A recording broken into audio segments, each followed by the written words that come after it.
আসসালামু আলাইকুম রহমতুল্লাহি অবরাকাতুহ নাহমাদুহু ওয়া নুসাল্লি আলা রাসূলিহিল কারীম আম্মা বা'দ। প্রিয় দিনী ভাই ও বোনেরা, কেমন আছেন সবাই? আশা করি আল্লাহর রহমতে সকলেই ভালো আছেন, সুস্থ আছেন। প্রিয় বন্ধুগণ, অনেক সময় আমরা বিভিন্ন কাজ করতে চাইলেও করতে পারি না অলসতার কারণে। অনেক সময় আমাদেরকে অলসতা গ্রাস করে নেয়। তো বন্ধুগণ, এই অলসতা থেকে আমরা কিভাবে বাঁচব?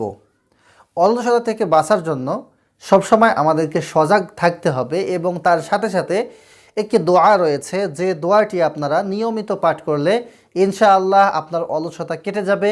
অলসতা আপনাকে কখনোই গ্রাস করতে পারবে না।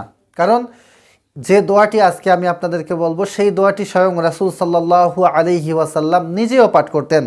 প্রিয় বন্ধুগণ, এই দোয়াটি সম্পর্কে একটি হাদিস উল্লেখ হয়েছে সহিহ বুখারীতে, হাদিস নাম্বার 6368।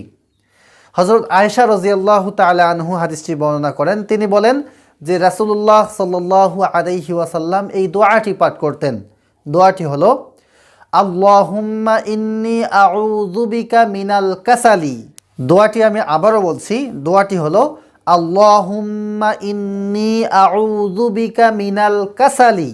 খুব সহজ এবং ছোট্ট দোয়া, আপনারা চাইলে সহজে মুখস্থ করে ফেলতে পারবেন এবং নিয়মিত আমল করতে পারবেন। যখনই আপনাকে অলসতা গ্রাস করতে চাইবে, মানে আলসেমি ভাব নিজের ভেতরে কাজ করবে, সাথে সাথে এই দোয়াটি পাঠ করবেন, আল্লাহুম্মা ইন্নী আউযু বিকা মিনাল কাসালি।